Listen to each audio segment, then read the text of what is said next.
Vous écoutez l'émission Raconte ta ville ou ton village.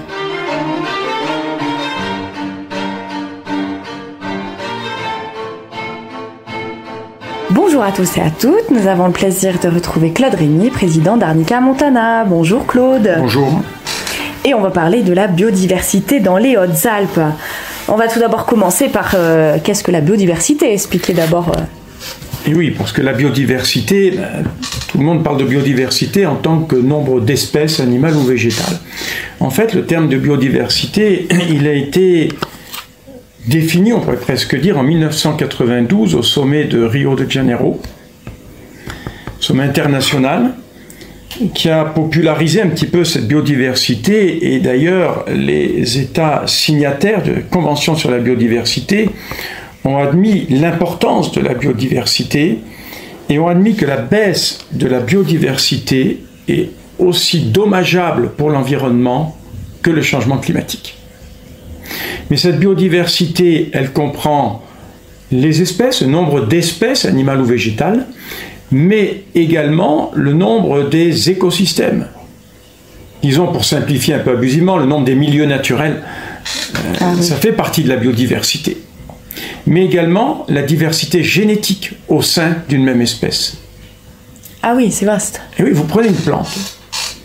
Ben, vous regardez, je sais pas, une vingtaine de plantes à fleurs, par exemple, dans un secteur, et bien vous pourrez remarquer que certaines vont avoir des pétales d'une couleur un petit peu différente, ou bien d'une forme un peu différente, parce qu'il y aura eu des mutations génétiques. Et ça fait partie de la biodiversité également. Donc ce n'est pas uniquement le nombre d'espèces, la biodiversité. Donc ça c'est déjà important. Et le département des Hautes-Alpes, et en particulier le Briançonnais, renferme une biodiversité absolument étonnante. On trouve dans les Hautes-Alpes plus de 3000 espèces végétales. Wow. C'est-à-dire les 3/4 de la flore de France. Ah quand même. Ouais. Le quart de la flore de Belgique. La totalité de la flore d'Angleterre. C'est énorme. On va trouver 400 espèces de vertébrés. Et parmi ces vertébrés, dans les mammifères, on va trouver 27 espèces de chauves-souris sur les 36 que l'on trouve en France. C'est pas mal. Oui. On va trouver 225 espèces de papillons, 900 espèces de lichens, plus de 900 espèces de lichens. Donc on a une diversité, et puis une diversité des milieux, des écosystèmes qui est également étonnante. Alors pourquoi? Comment expliquer que ce département est aussi riche au niveau de cette biodiversité? Plusieurs choses. Tout d'abord, le climat aussi, mais aussi la différence d'altitude. Oui. On va partir d'à peu près 400-470 mètres dans le secteur de l'Aragne, pratiquement depuis la série de l'Olivier jusqu'à 4102 mètres au sommet de la Meije, jusqu'au glacier. C'est-à-dire une amplitude d'altitude extrêmement importante dans le département, entre le sud du département et le nord du département. Et quand on monte en altitude, la température diminue de 0,6 degrés tous les 100 mètres. Et la végétation va se répartir en bandes superposées en fonction de l'altitude. Vous allez dans le secteur de l'Aragne. Comme forêt, vous allez trouver surtout, disons, des forêts de feuillus avec le chêne pubescent. Et quand on monte en altitude, on arrive Briançonnais, qu'est-ce qu'on va trouver essentiellement? Des résineux, des pins sylvestres, pins crochets, etc. Et quand on monte encore, au-dessus de 2400 mètres d'altitude, il n'y a plus d'arbres. Ah, oui. Il n'y a plus d'arbres parce que la température n'est pas suffisante, les conditions sont trop difficiles pour qu'on puisse avoir des arbres avec des troncs de 10, 20, 30 mètres de haut. Donc déjà, la différence d'altitude. Et en altitude, les conditions sont particulières en altitude. Il y a beaucoup d'ultraviolets. Les ultraviolets, ça occasionne des dommages, superoxydants. Ça provoque la fabrication de superoxydants par les animaux et végétaux, des radicaux libres qui sont néfastes. C'est-à-dire que seuls les êtres vivants qui vont résister à ces UV, qui vont, du fait de l'évolution, avoir développé des mécanismes pour résister, vont pouvoir survivre. Il fait froid en altitude. L'hiver, l'eau gèle. Le gel forme des cristaux de glace qui détruisent les cellules. Seuls les végétaux et animaux qui vont pouvoir résister vont survivre. L'hiver, il neige. On a des quantités de neige importantes. qui vont raccourcir la période de végétation, mais qui vont aussi protéger du froid. Un manteau neigeux de 30 cm va protéger du froid. Ce qui fait que déjà en altitude, on va avoir seuls les êtres vivants qui vont pouvoir résister, vont survivre, et ce sont souvent des plantes ou des animaux qui sont rares, qui craignent la concurrence des autres. Et qui sont là parce qu'ils peuvent survivre, ils ont résisté du fait de l'évolution à ces conditions. Donc la différence d'altitude. On a la position géographique qui va jouer sur le climat. On est dans le Briançonnais, un carrefour géographique entre les Alpes externes et les Alpes internes, les Alpes du Sud, les Alpes du Nord. Les masses d'air qui viennent de l'ouest déchargent leur humidité sur les massifs cristallins externes, les écrins, etc. Ce qui fait qu'ils vont arriver assez appauvris en humidité, on aura donc un climat relativement sec. Mais les influences, on reçoit les influences du climat méditerranéen qui remontent le long de la vallée de la Durance. Ce qui fait qu'on va trouver aussi des espèces qui ont une tendance méditerranéenne. Donc un climat un peu chaud, sec, mais froid l'hiver, très contrasté. Tout ça, ça va agir sur la biodiversité. On a aussi la nature de la roche, la géologie. On a une très grande diversité de roches. On a des roches calcaires, des roches riches en silice, comme les granites. Et vous avez des plantes qui ne peuvent pas pousser sur calcaire et qui vont se réfugier sur silice, et vice-versa. On a aussi les fameuses laves en coussin du massif du Chenaillet, qui sont des laves basaltiques, en sens large, disons, très large, riches en fer, riches en magnésium. Donc là aussi, on a une végétation qui peut être particulière. Et on pourrait dire aussi que l'histoire climatique va jouer un rôle. Du fait lorsqu'il y a eu les grandes glaciations, la dernière s'est terminée il y a à peu près 10-11 000 ans, quand les glaciers se sont avancés, les glaciers ont repoussé, les grands glaciers ont repoussé les plantes qui étaient dans les régions nordiques vers le sud. Et quand ces glaciers se sont retirés, ces plantes se sont réfugiées dans les secteurs à même climat que les régions nordiques, c'est-à-dire en montagne, dans les Alpes. Ah oui, bah oui. Ce qui fait qu'on va trouver beaucoup de plantes et d'animaux d'ailleurs, qu'on appelle arctico-alpines, ces plantes, qu'on va trouver dans les Alpes et dans les régions arctiques. Et vous avez quelques plantes qui ont survécu à ces glaciations, au sommet de pitons rocheux au-dessus des glaciers, comme la bérardie qui est très rare. Ce qui fait qu'on va trouver des plantes souvent rares, et parfois, souvent même des plantes endémiques, c'est-à-dire qu'on ne trouve que dans un petit secteur. Parfois un massif. Oui, c'est pas la plus rare. Parfois un massif ou parfois une petite localité, comme l'Aethionematoma, plante excessivement rare qu'on trouve dans le massif du Chenaillet. Protégée. Et qui est protégée et qui n'existe que dans 2 endroits au monde. Ce secteur du Chenaillet et le Val d'Aoste. Donc on l'a touché avec les yeux. Et on a une responsabilité de préserver ces espèces pour les générations futures, parce que si on détruit ces stations, ça disparaît de la surface du globe. Donc voilà déjà une idée de pourquoi est-ce qu'on va trouver une si grande biodiversité dans le département des Hautes-Alpes, et en particulier le Briançonnais, parce que, tenez, rien que la région du col du Lautaret, on va trouver 1500 espèces végétales sur les 3000 du département, c'est énorme. C'est énorme. Alors cette biodiversité, est-ce qu'elle est menacée? On entend parler d'une chute de la biodiversité au niveau mondial. Quand on regarde par la fenêtre, bon, il y a encore des forêts, il y a des arbres, on entend un peu des oiseaux, on entend... Finalement, est-ce qu'elle est menacée? Si, par les changements climatiques. Eh bien, on va déjà voir des faits. Partons de faits, avant d'essayer de dire pourquoi. Édouard Chasse, botaniste des Hautes-Alpes, qui malheureusement nous a quittés il y a très récemment, il y a peu de temps. Déjà, Édouard Chasse, lorsqu'il a écrit l'Atlas de la flore des Hautes-Alpes, premier atlas de la flore des Hautes-Alpes, a déjà remarqué en 1990 que sur les 204 espèces végétales qui ont été décrites par les anciens botanistes, non, par contre, je suis trompé, c'est-à-dire 204 espèces végétales qui ont été décrites par des anciens botanistes n'ont plus été retrouvées après 1965. C'est-à-dire elles ont disparu du département. Et les secteurs les plus touchés, le Briançonnais, le Gap-en-C et le Queyras. C'est-à-dire qu'il y a une baisse de la diversité végétale. Et au niveau des animaux. Au niveau des animaux, malheureusement, également, on a une baisse de la biodiversité dans notre département des Hautes-Alpes. Aïe. On a une baisse de la biodiversité. Un constat très simple, au niveau des insectes, bon là c'est pas trop quantifié au niveau local, mais enfin on sait que au niveau ne serait-ce que national européen, on a 80% des populations d'insectes qui disparaissent. Quand il y a 30 ans, on faisait le voyage en voiture, Briançon-Gap, arrivé à Gap, il fallait nettoyer le pare-brise, tellement il y avait d'insectes collés sur le pare-brise. Vous faites Briançon-Gap maintenant. Bah, il n'y en a pas. Il n'y a plus beaucoup d'insectes sur le pare-brise. Ça prouve bien qu'il y a une baisse de la diversité en insectes, des populations d'insectes. Et des oiseaux. Il y a une baisse aussi de la biodiversité. Au niveau national, on va prendre un exemple, deux exemples. La petite mésange boréale qu'on trouve dans les forêts, dans les pinèdes, les mélésins, les sambrés mélésins.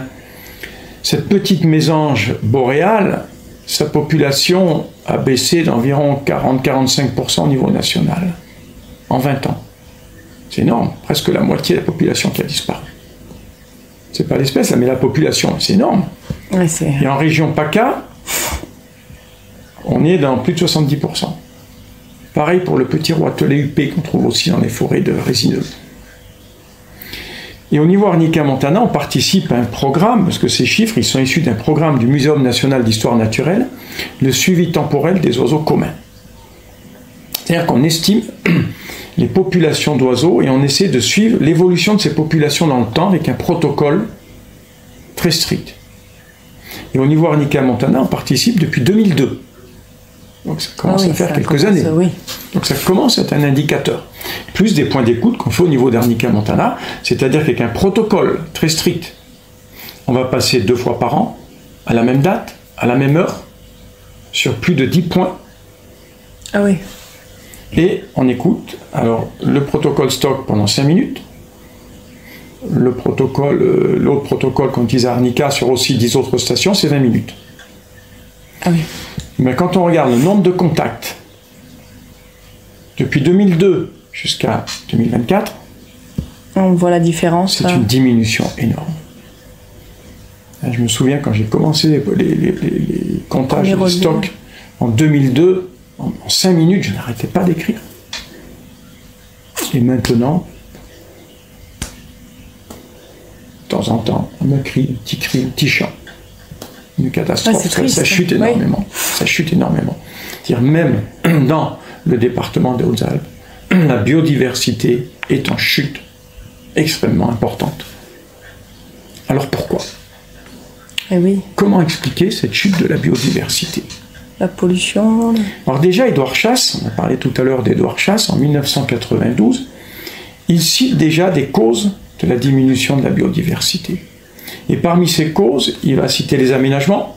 Ah oui. Ouais. Tout ce qui est aménagement, que ce soit aménagement routier, que ce soit les immeubles, et tout ce qui est artificialisation, les stations de ski, etc., en altitude en plus. On consomme des espaces naturels, on détruit les espaces naturels, on assèche les zones humides également. Ça en fait partie, malheureusement. Ouais. Et malheureusement, ça ne s'arrête pas. Quand on voit qu'actuellement, on est capable de raser des hectares de forêt pour mettre des panneaux photovoltaïques. C'est-à-dire que des arbres qui captent le carbone, on les détruit pour mettre des photovoltaïques. Des panneaux photovoltaïques, c'est une ineptie. Les panneaux photovoltaïques, il faut les mettre sur les toits, dans les friches industrielles, mais pas raser des forêts. On fait l'effet inverse de ce qu'on prétend obtenir. Donc on continue à détruire la biodiversité. Alors je rappelle, le sommet de Rio de Janeiro a mis sur le même plan la biodiversité et les changements climatiques. Ah oui. Et oui, donc il ne faut pas détruire la biodiversité pour dire on va mettre des panneaux photovoltaïques, d'autant plus qu'on détruit la biodiversité, mais en plus au niveau rendement, vu que les arbres sont des puits de carbone, c'est stupide. Et en plus on va brûler ces arbres, et le carbone qui a été stocké pendant une centaine d'années dans un arbre, on va le rejeter en quelques dizaines de minutes dans l'atmosphère. C'est une ineptie, mais ça continue, Oui, malheureusement. Donc tous les aménagements, Édouard Chasse avait cité, bon, il ne parlait pas encore des panneaux photovoltaïques, en 92 on n'en parlait pas trop. Il avait cité également le tourisme. Oui. Le tourisme, effectivement. Et actuellement, on a une augmentation du dérangement du surtourisme dans certains secteurs. Outre les aménagements, ça, bien sûr, on en a parlé, mais il y a certains secteurs où effectivement, on voit des choses. La biodiversité n'est jamais tranquille. Les dérangements hivernal en particulier, la circulation d'engins motorisés dans les espaces naturels, c'est une catastrophe pour de nombreux animaux qui sont déjà fragilisés l'hiver par les conditions difficiles. La chasse. Donc c'est totalement interdit, circulation à des fins de loisirs d'engins motorisés dans les espaces naturels. Tous les dérangements, ski de randonnée, il y a certains secteurs où il faut limiter, voilà, il y a des secteurs où il faut quand même faire attention. Et quand on voit, moi j'ai encore vu récemment, cet été, des gens avec des chiens qui s'amusaient à voir leurs chiens courir après les marmottes, par exemple. Sure. Voilà, etc. Donc le tourisme, et en plus les aménagements touristiques, malheureusement, et d'ailleurs, quand on voit au niveau de la biodiversité végétale, c'est Briançonnais, Queyras et Gapensé qui ont le plus souffert de la baisse de biodiversité. Les secteurs touristiques, le col du Lotharin en particulier. Édouard Chasse, il cite également le pastoralisme. Ah oui. Et oui, le pastoralisme peut parfois entraîner une baisse de la biodiversité quand on a en particulier un surpâturage au vin. Et malheureusement, ça on le voit dans certains secteurs, comme certaines pelouses dans la vallée de la Clarée par exemple, où vous avez le surpâturage. On le voit très vite, vous avez une graminée poacée maintenant, qu'on appelle la grande fétuque, qui se développe au détriment de toutes les autres espèces parce qu'elle n'est pas consommée par les vaches. Il faut y aller très très tôt. Et elle se développe parce que tout le reste est consommé. Et quand on a une pression trop importante, quand vous avez parfois des troupeaux de 3-4 000 têtes sur des espaces assez localisés, des études ont été faites d'ailleurs dans le Queyras qui montrent bien que ça appauvrit la biodiversité. Ah oui. Et le surpâturage appauvrit la biodiversité également. Ça, c'est effectivement... Édouard Chasse cite également la sylviculture, l'exploitation des forêts. Selon comme elle est, alors ça ne veut pas dire qu'il ne faut pas exploiter les forêts, bien sûr. Oui, mais faire attention. Mais pas n'importe comment. Quand on voit que maintenant on a des engins de plus en plus gros, on détruit de plus en plus les sols quand on fait une exploitation. Les sols c'est important, tous les champignons qui sont dans le sol, qui vont jouer un rôle important pour les arbres et pour le reste aussi de la végétation. Et tout ça joue un rôle et parfois c'est fait de façon, disons, pour le moins brutale. Et puis ça peut faire partie des aménagements ou du tourisme, les assèchements des zones humides. Oui. Assèchement de zones humides. Évidemment, les zones humides, ce sont des refuges de biodiversité énormes, avec des plantes ou des animaux qui sont souvent rares, protégés. Un nivellement de pistes de ski, sur Mont-Genèvre, des plantes protégées qui ont été complètement détruites, des secteurs de plantes protégées complètement détruites. Et puis on a aussi une cause qu'Édouard Chasse n'a pas citée parce que cette cause, on n'en parlait pas trop en 1992, c'est le réchauffement climatique, qui est quand même dû à l'homme également. Et là aussi, le lagopède, perdrix blanche des neiges, si vous voulez, qui change de couleur, qui devient blanche l'hiver pour passer inaperçu sur la neige, ce lagopède ne supporte pas des températures moyennes supérieures à 14 degrés. Ah oui. Qu'est-ce qu'il va faire? Vous allez me dire, il va monter en altitude. Ben oui, mais il ne va pas monter plus haut que les montagnes, plus haut que les sommets.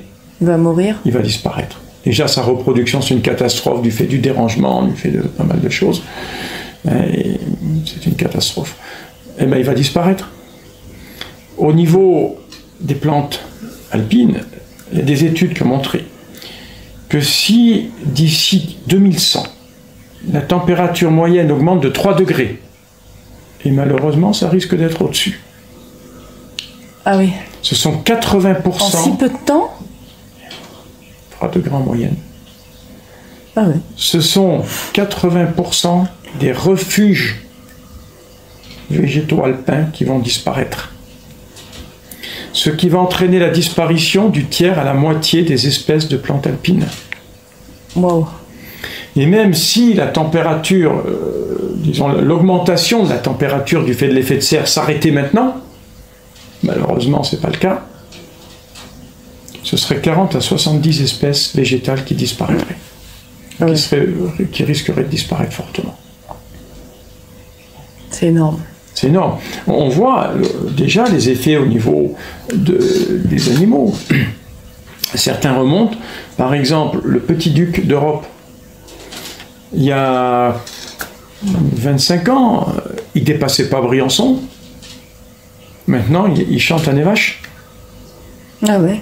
Ouais. La chouette hulotte, on la trouvait pas au Bois des Ailles, qui était un secteur qui était particulièrement étudié, qui est en réserve biologique. Il y a une dizaine d'années, je l'ai entendue au Bois des Ailles. Ce qui veut dire qu'elle monte en altitude.